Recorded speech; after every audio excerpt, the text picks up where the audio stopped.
Alors ce qu'on appelle en fait une molécule vitamine, c'est une molécule en fait qui est une substance azotée indispensable à la vie. Alors, la plupart des vitamines ne sont pas synthétisées par l'organisme, on peut en synthétiser quelques-unes, mais la plupart sont donc apportées par l'alimentation. Particularité en fait des substances vitamines, c'est que ce sont des molécules organiques, donc avec un squelette carboné, la plupart du temps.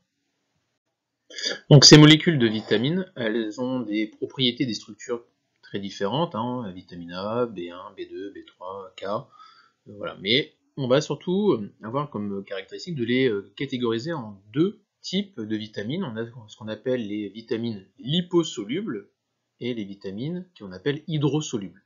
Donc solubles pour le fait de se solubiliser, d'être soluble dans un solvant, hydro dans l'eau, lipo plutôt dans les matières grasses, donc les matières à base de substances organiques. Alors on va prendre l'exemple de quelques molécules de vitamines, hydrosolubles et liposolubles, afin de travailler sur la différenciation. Donc dans les molécules qui sont hydrosolubles, comme la vitamine C par exemple, ou la vitamine B1, on va pouvoir identifier en fait des groupements, OH, des groupements en cétone avec la présence de l'oxygène, ou bien des groupements amines, qui vont être riches avec les doublés d'électrons, et ce sont surtout des groupements qui sont capables de fabriquer des liaisons hydrogènes. Donc de par leur existence et de par cette capacité, ce sont des espèces qui sont capables de se solubiliser plus facilement dans l'eau, avec l'eau, le solvant, alors que les substances qui sont liposolubles, et on peut le voir avec la vitamine A ou la vitamine D, on a un squelette carboné qui est très long, très riche, complexe du coup en structure, et qui va avoir en fait peu d'éléments, comme le groupement OH ou le groupement cétone, présents à l'intérieur de la structure, et qui va donc rendre la molécule peu soluble dans le solvant aqueux. Donc on va plutôt avoir des substances qui sont apolaires ou très peu polaires, et on va donc les voir plutôt solubles dans des solvants organiques.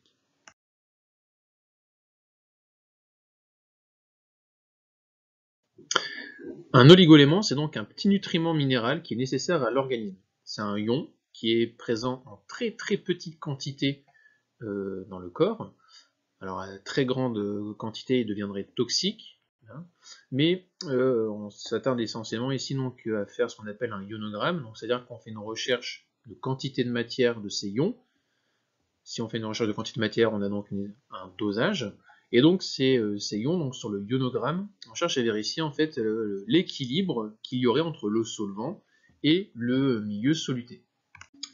Alors en empruntant quelques fiches à www.reussitonifsi.fr, on a donc l'image, par exemple, de deux relevés de ionogramme, tout au moins le deux principes de ionogramme, un qui correspond à la natrémie, où en fait on va chercher le taux de sodium présent en fait, dans un bilan sanguin, ou alors ce qu'on appelle aussi la kaliémie, donc kaliémie avec le K qui correspond en fait au potassium, donc on cherche la présence de potassium, et si vous avez compris, la natrémie, le Na c'est par rapport à l'élément sodium. Donc la fiche prise en fait sur le site présente le type de caractéristiques recherchées, soit de l'hypo, soit la normalité, soit de l'hyperprésence, avec les différentes pathologies qui pourraient être présentées sur un cours d'IFSI par exemple.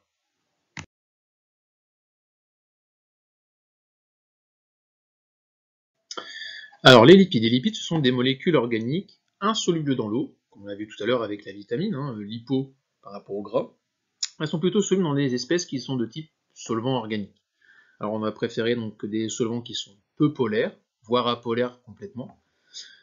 Alors c'est la caractéristique en fait des lipides, c'est qu'on a une très longue chaîne carbonée, donc on va avoir une partie lipophile, et puis dans le cas d'un acide gras, s'il s'appelle acide, et bien en fait on va retrouver une partie acide carboxylique, donc COOH, qui correspond lui en fait à une partie hydrophile.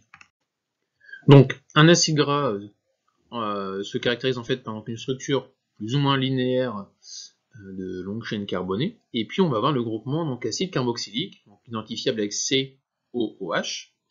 Lorsqu'on a une formule semi-développée ou topologique, on a donc le C double liaison O et le groupement OH qui est attaché sur le carbone de base, et on va donc catégoriser deux types d'acides gras. On va donc avoir ce qu'on appelle les acides gras saturés, pour lesquels tous les carbones qui sont donc dans la longue chaîne carbonée ont tous 4 liaisons avec 4 atomes.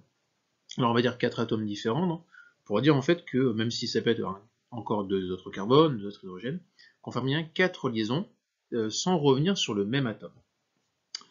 Et lorsqu'on est dans une chaîne qui est donc insaturée, un acide gras qui est insaturé, eh bien c'est le cas où en fait je vais trouver au moins une double liaison à l'intérieur de la structure. Ce qui veut dire que je fais donc deux liaisons entre deux carbones, je reviens donc sur mon atome voisin, et ainsi j'ai donc un élément qui est donc insaturé.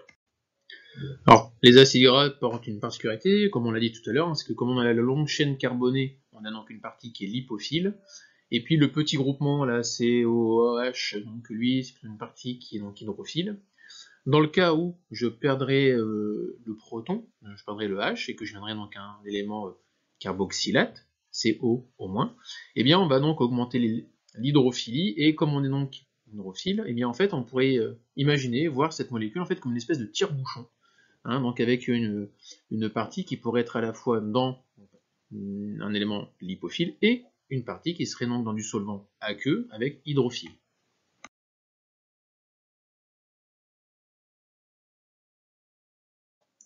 Alors lorsqu'on va travailler sur les acides gras, on est amené donc à les condenser, hein, et faire se regrouper entre elles, selon une structure qui va devenir plus complexe, plus riche, et c'est ce qu'on va appeler donc des glycérides. Donc un glycéride, ça joue essentiellement un rôle énergétique sur notre environnement organique, hein, pour les êtres vivants.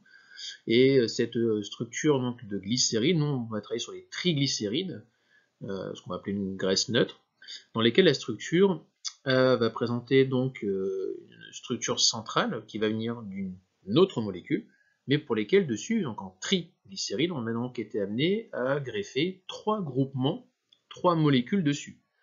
La caractéristique des glycérides, triglycérides, c'est qu'on va trouver à l'intérieur donc un groupement COO, donc on ressemblerait en fait à un acide carboxylique, mais ça n'en est pas, puisqu'en fait je n'ai pas de H, je suis attaché à un autre groupement de molécules, un reste de chaîne carbonée. Donc ce groupement COO, c'est ce qu'on appelle le groupement ester. Et donc si je trouve des groupements ester à l'intérieur d'une molécule, eh bien j'ai plutôt le caractère en glycéride, et si j'en trouve 3, je suis sur un triglycéride. Alors le fait d'avoir condensé comme ça les acides gras entre eux avec notre molécule, hein, pour fabriquer ce glycéride, ce triglycéride, c'est ce qu'on appelle en fait une estérification. Donc une estérification, c'est quoi? C'est une réaction chimique qui nécessite un acide carboxylique et il me faut aussi un alcool. Donc, quand je prends mon triglycéride, eh bien en fait, je peux déjà identifier les racines, hein, c'est-à-dire les molécules qui ont été présentes pour sa constitution. Alors je vais retrouver, comme ici en jaune, les acides carboxyliques, les acides gras, hein, la longue chaîne carbonée avec le groupement COO qui viendrait du COOH.